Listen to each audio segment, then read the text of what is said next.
You're listening to Quantum Revolution with Karen Curry Parker, exploring new frontiers in consciousness, science, and evolution. Join us in intimate conversations with cutting-edge scientists, spiritual leaders, artists, disruptors, and visionaries who are working towards reframing the narrative of our future by healing the rift between spirituality and science, reclaiming creativity, and laying the foundation for a new world. And now, here's your host, Karen Curry Parker. We have been conditioned to believe that the universe began with a big bang, an explosion that initiated chaos, disruption, and ultimately lined up a series of random, chaotic events that eventually led to the creation of life on Earth.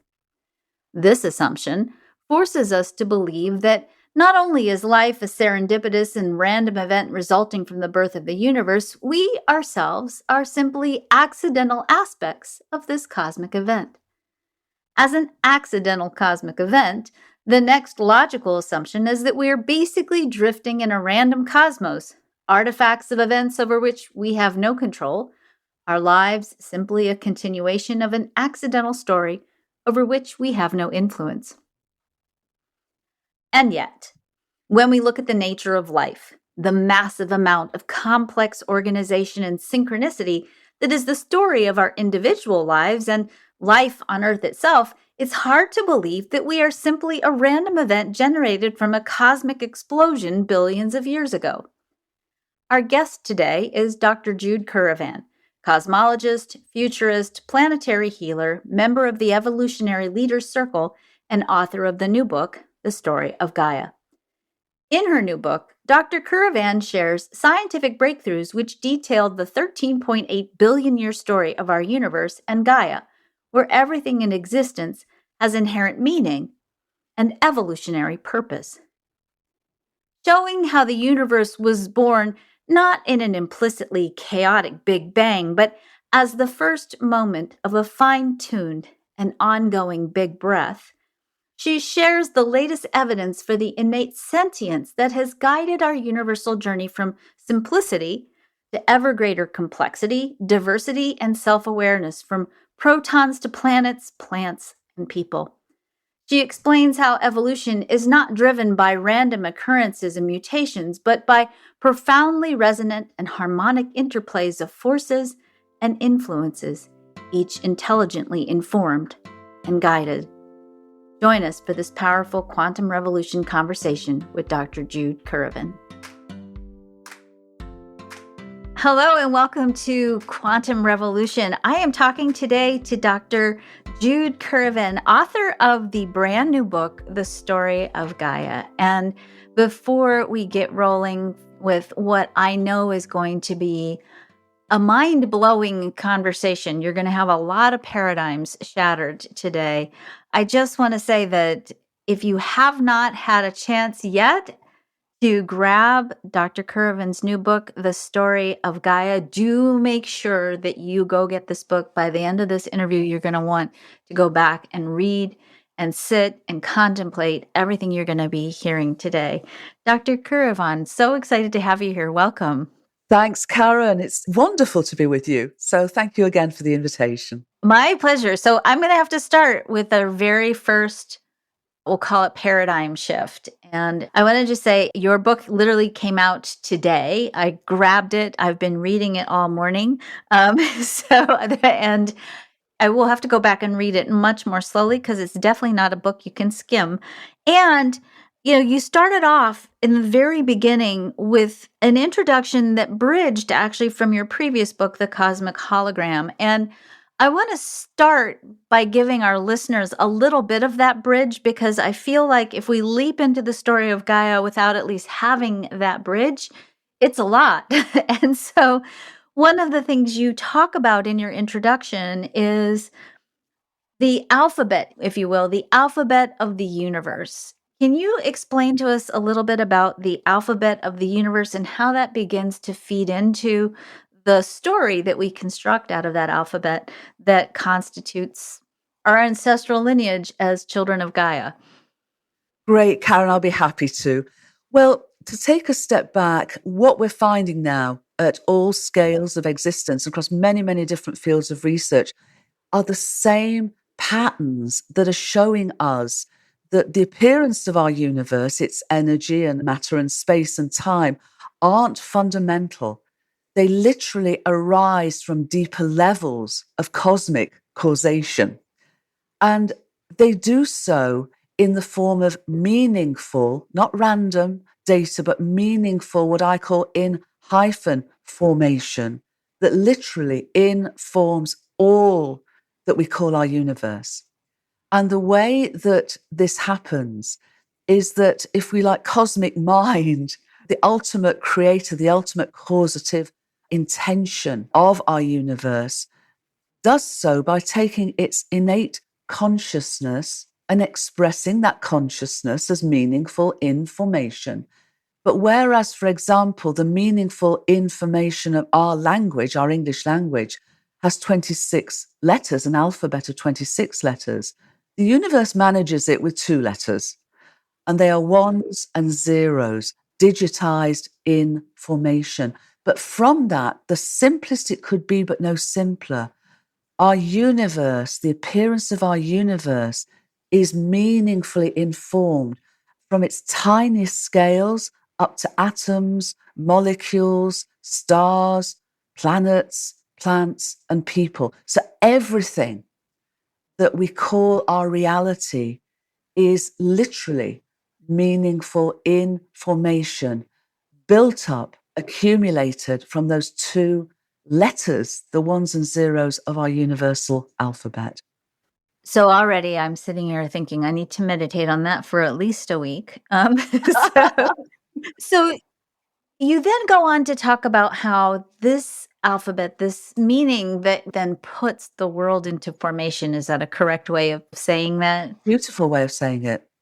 So this meaningful information that creates formation begins to feed into then the story of Gaia. In the story of Gaia, as you begin to tell it, you already start by shattering the myth of what so many of us have learned about the world basically starts with a big bang. And all these fragments of random events start smashing into each other, and poof, voila, we have the universe, the world, our planet. Talk to me about your version of the quote unquote Big Bang.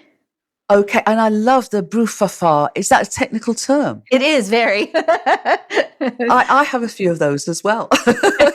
Yes, I did want to do this because we are taught at school. I was taught at school. I think we're all taught still at school that our universe began, and we now, the best estimate we have is about 13.8 billion years ago in a Big Bang. And as you say, a bang implies randomness, chaos, whereas we know the Big Bang was neither big. We knew that. I was just being facetious about that. It was tiny, tiniest beginnings to our universe. But it's the bang aspect of it that I really wanted to help folks see it in a different way, because we know that our universe, from that very first moment when space and time began, was incredibly ordered. It was immensely hot, but incredibly ordered and exquisitely fine-tuned. I mean, there was an estimate done a few years ago that if basic constants that are embedded in the laws of physics were different by the extent of something like 1 part in 1,000 trillion, now that's fine-tuning as far as my view is concerned, we would not be here. Our universe could have hardly got started before it spluttered to a halt. So I wanted to change this idea of a chaotic, as you said, random, things moving all over the place, to this immensely ordered and fine-tuned beginning. So instead of a Big Bang, to see it as the first moment of an ongoing big breath. And that too reverts back to ancient wisdom, where in ancient India, there was this perspective that our universe began and continues as the out-breath of Brahman, the creator God. So what we're now realizing cosmologically is far closer to that millennia-old wisdom teaching than this idea of a chaotic big breath.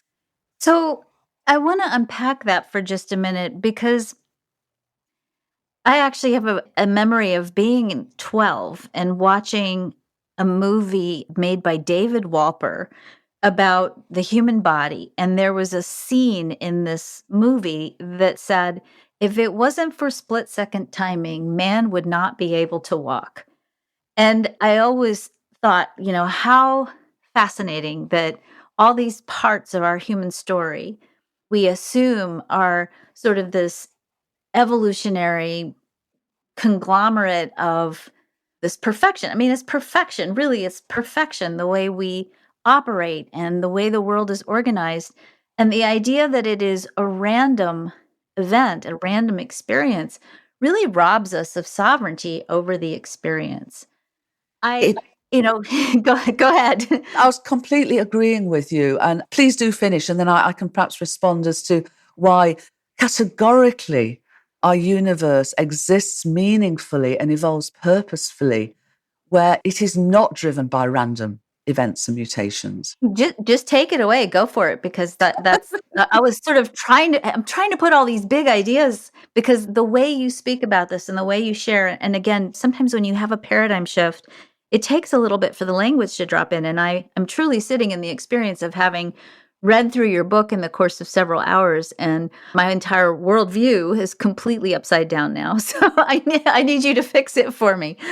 No problem. And I'd hope that it was upside down before and now you're standing upright, because now Thank you're you. standing Yes. now you're standing upright on an underpinning and framing, which, as you said earlier, the old paradigm of a meaningless, purposeless, random universe doesn't give us any grounding. It doesn't give us any meaning. It doesn't give us any enchantment. It doesn't empower us. And this is all based on the best evidence we now have.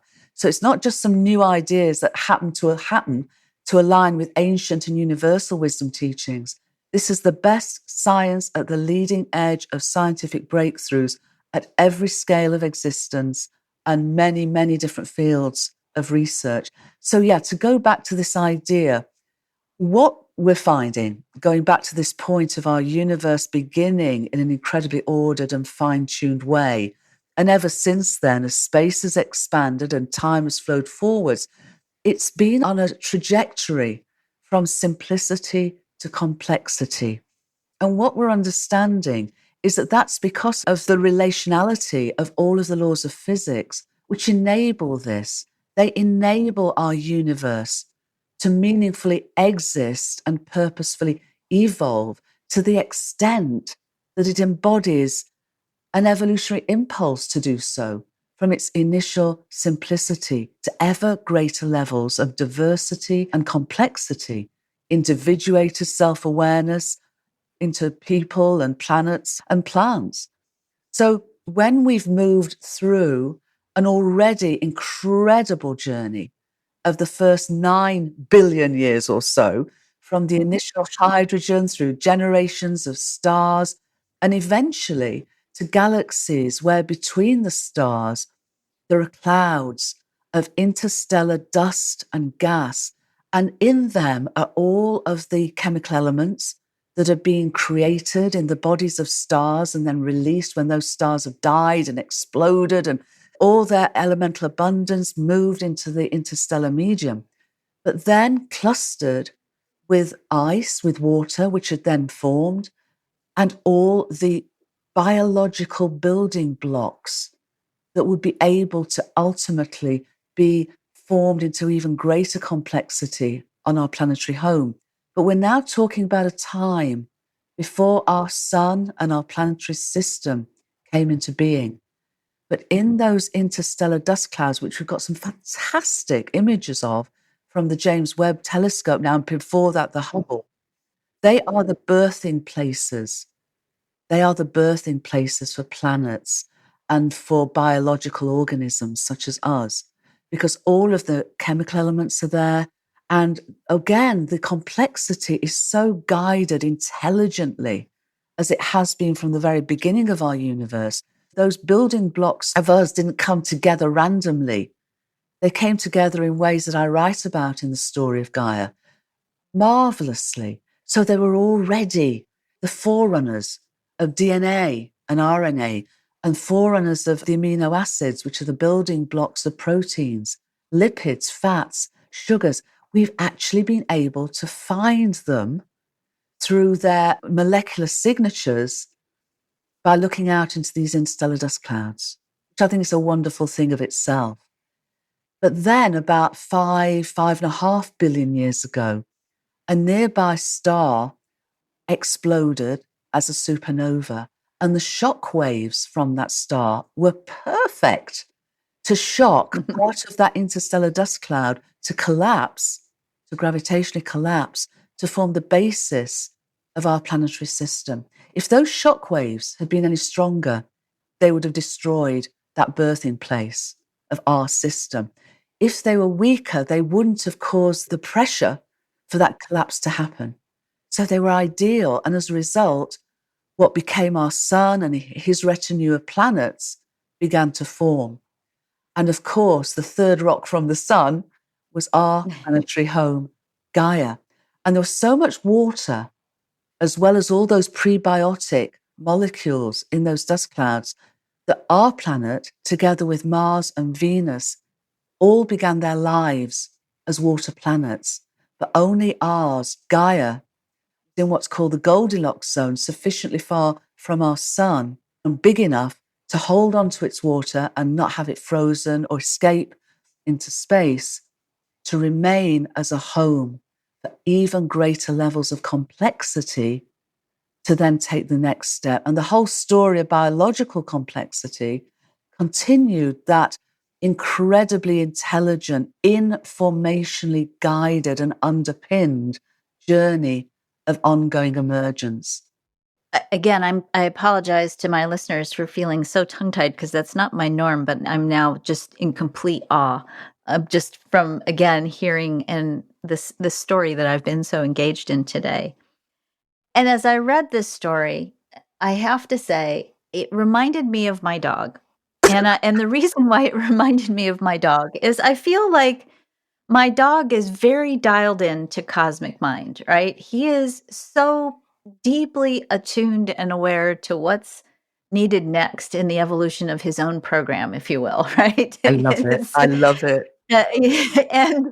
And I wonder at him a lot, because his name is Happy, and I think he's quite happy. And I think part of his happiness is that he's not a human being, right? So he's not grappling with cosmic mind in any given moment. He's not trying to figure out, is this my ancestral lineage that's holding me back from the fulfillment of my evolutionary potential? Hey, it's 7:00, I want my treat, right? So, and of course, I think as you speak and I think about biology and orders and ecosystems and the intricate complexity of life on Earth and the awesome beauty of how it all operates, it almost feels like when I start to think about humans, and maybe because I read the news too much, the awe kind of comes to a screeching halt when I think about, why can the dog be so elegantly simple and so deeply and profoundly seemingly aligned with cosmic order, and we can't even figure out how to post something on social media and be kind to each other? And I'm asking you this not trying to be facetious. I'm really asking you this because obviously we've been looking at 13.8 billion years. I don't know if I really want to take that much of a long view on my children and my grandchildren's lives, but how do we take this idea that we live in this extraordinarily rich, meaningful, informed universe and apply it to how do we shift our experience of reality in the moment? Let me just be clear. I'm living in the middle of a small town in Wisconsin. I'm fine. I'm not running with my children in the Ukraine. So certainly I would say from that point of view, where life is definitely feeling quite sharp and jagged and terrifying, how do we change or create from a different place? Well, it's a fundamental question, and I'll do my best to try and give a response that helps rather than hinders. Well, first of all, we are inseparable. We're inseparable from each other, from our planetary home, from the whole of our universe, and ultimately the cosmos. But the appearance of our universe, as we started with, does seem to be separate. It does seem to be materialist and separate. And so we've bought into its illusion of separation rather than its deeper fundamental wholeness. Yeah? And now we have the evidence, which, spiritual traditions, universal wisdom teachings have always told us of unity in diversity and the wholeness of reality. But as we've developed ourselves, as we've gone through our human journey, we have bought into that appearance of separation. Going back to what we were saying earlier about nothing in a way is by accident, I feel that's part of our evolutionary arc, because we are an innate part of a meaningful, purposefully evolving universe. So we too have meaning and evolutionary purpose. So what is it about us that our individuated self-awareness has almost fallen into this amnesia of separation? Because that's what it is. And we're now beginning to wake up and realize that it was a bad dream and that we are inseparable. And yet unity is not uniformity. Unity is expressed in radical diversity. So why did we fall into it, and how can we wake out of it? My sense is we fell into it because if you look back over the last 300 years, and before that, I was writing today about something called the axial age, which began about 2,500 years ago. And that age was essentially an age of progressive individuation of each of us. Yeah? And that has been a continuous journey. So even where there's been ostensibly spiritual or religious movements, they've spoken to the individuality and the personality rather than the commonality and the communality of us all in the main. So we have been on this journey of progressive individuation. So as a result, we've learnt an awful lot as individuals and as a species. But the downside has been that separation, instead of, I always tell this story because a friend of mine is Richard Olivier, who is the son of Sir Laurence Olivier, right? So there are two types of actors. There are those sort of actors like Daniel Day-Lewis, who's known as a method actor, who gets absolutely immersed in the part. So even when the filming stopped, he's still in the role, yeah? And it's almost that he's forgotten who he really is in the role that he's playing. And Laurence Olivier was not a method actor. And there's a story of a director going up to him and saying, "Larry, darling, would you cry for me?" And Laurence said, how cry, darling? Do you want my left eye, my right eye? Do you want a sob? Do you want a few trickles? And basically, he always knew that he was an actor playing a part. And I think as human beings, we've had such an incredible immersion in the appearance of separation, we've forgotten who we really are. So we've become method actors and find it very difficult to take off that role, take off the costume, and realize that we're all divine beings, microcosms of this wondrous universe. And that's brought us a long way. It's brought us a long way in terms of that individuation, that incredible levels of diversity, all that's come from that. But it's had a massive downside. And that massive downside is that we've come to have a dis-ease of separation. And that dis-ease of fragmentation, a worldview of separation, drives a world of suffering, inequalities, justices, conflicts. So that's how I think we've got there. And I'm not blaming anyone. I think, but if we realize that we hold a lot of collective trauma because of this, rather than blame others and continue that division and that othering and that blaming, as we wake up to remember, to realize, and we now have the evidence that wholeness, unity isn't an ideal, it is real. That it is our existential reality, as I share the evidence for in the books. And they're not just my ideas. I added up, there's at least 10,000 researchers whose work is quoted in the book, now have the evidence. And we now therefore have the opportunity to choose. Do we choose to stay in that illusion of separation, or with the evidence and a unitive narrative? Because we've always told stories, we've always told narratives about who we think we are and our place in the world and what that means. We now have an ability to write and live a new and unitive narrative based on all of this. And so this is our moment of choice. So if enough of us, when we hear this evidence, when our friends invite us, because this can't be impositional, but even in this turbulence, the turbulence is the froth of the appearance of separation. It's like being on an ocean and being on a choppy ocean and all that froth on top of all the waves. That is the appearance and the dislocation and the conflicts.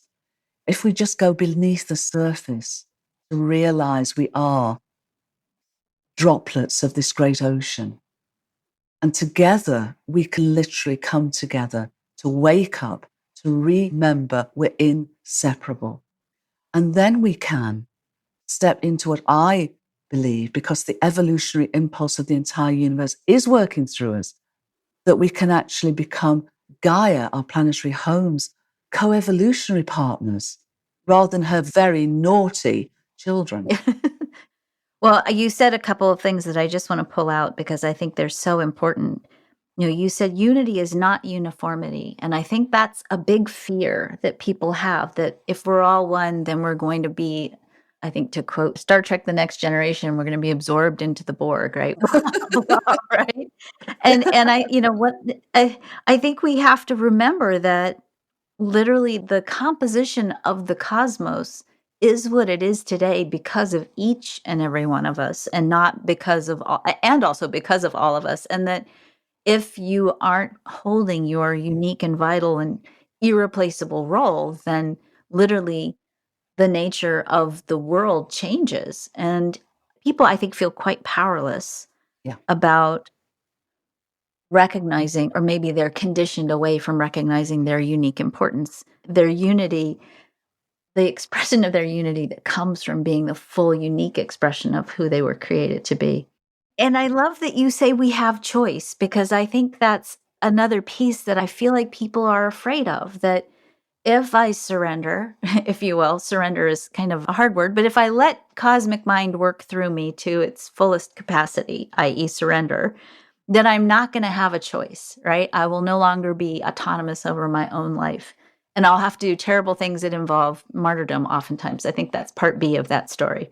I think recognizing that the power to choose comes from that alignment with being part of the whole, and recognizing that you don't disappear in that whole is a very beautiful thought. We talk a lot about these thoughts in the personal growth and development field. We codify it. We make it simple. We have little sentences like your thoughts create your reality, and all these kinds of things that we've been saying, certainly since the evolution of personal growth and development materials hand in hand with quantum physics in the late 1800s and the early 1900s with the New Thought movement. And I think it's become so rote that we've lost connection with the awe of what that actually really means and our role in it. And I certainly will say, for any of you, this book, The Story of Gaia, will certainly reawaken that awe and help you see your place in the cosmos. And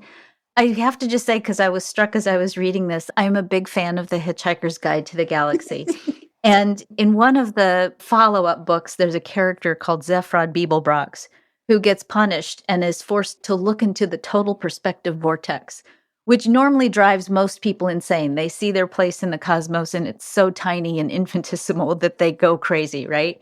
And he looks in there and he comes out and he says, that was cool, right? I feel like the story of Gaia is the total perspective vortex. So go read it and you'll come out not crazy, but thinking, wow, that's cool. And not in a slight way, but in that way that is that breathtaking, oh my gosh, we're really part of something quite complex and intricate and quite deliberate. And I just want to thank you so much for taking the time and putting the energy and the love into writing The Story of Gaia. Thank you, Karen. I'm saying now, the story of Gaia wrote me. I really felt that and feel that. I really do. And just what you're saying about folks that are reading it, the very, very earliest readers have felt that the book reads them in a way. And there is this invitation. The book is inviting them. The story of Gaia is inviting them to take their rightful place as microcosmic co-creators of our universe's wondrous existence and marvelous evolutionary impulse and potential. And it is empowering. And I agree with you. I think last few years, I've been very noticing that people do misunderstand unity for uniformity. And it's the exact opposite. It's that realization of everyone's uniqueness. And when you step into that, as you say, that empowerment and that authenticity enables you and invites you and calls you to align with that evolutionary flow. And it's the most incredible adventure. Well said. Well said. So if you want to learn more about Dr. Jude Currivan's work, you can also visit wholeworld-view.org. I'm going to spell that out because it's a little bit complex because it's evolutionary, right? It's whole, W-H-O-L-E world, wholeworld-view.org. And we'll post the link to your webpage also in the show notes. Again, Dr. Jude Currivan's new book, The Story of Gaia, is released and out for you to read.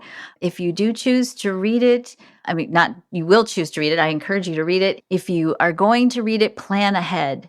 Take some time to really give yourself the gift of sitting with the contemplations and the richness of the unveiling of the perfection and the evolutionary magnitude of the world you have, I think, the privilege of living in. So thank you so much for joining us today, Dr. Currivan. It's been an honor to hear you and to listen to you and to learn from you. And I appreciate all that you've created with your beautiful story of Gaia. Thank you, Karen. Thank you so much. And, I love your dog. Me too.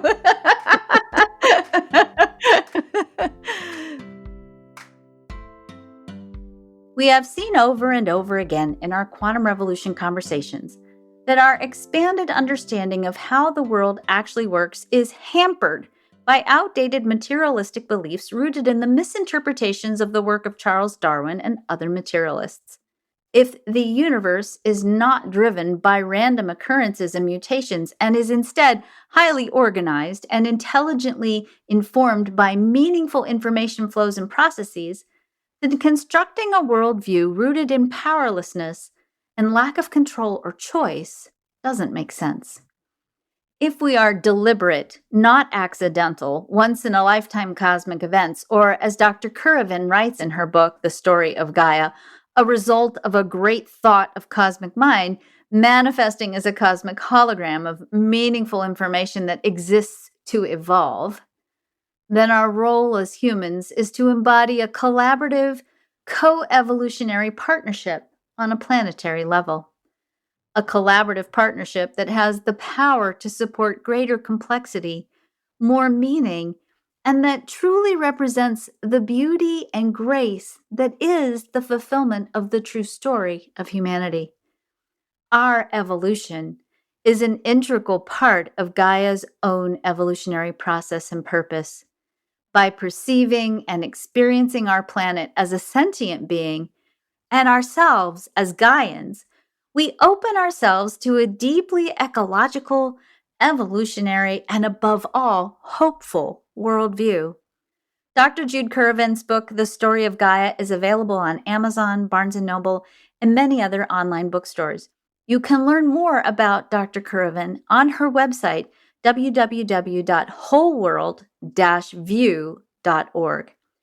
If you'd like to learn how you can take back control over the story you tell about who you are, and remember your unique, vital, and irreplaceable role in the cosmic plan, please also visit www.quantumalignmentsystem.com.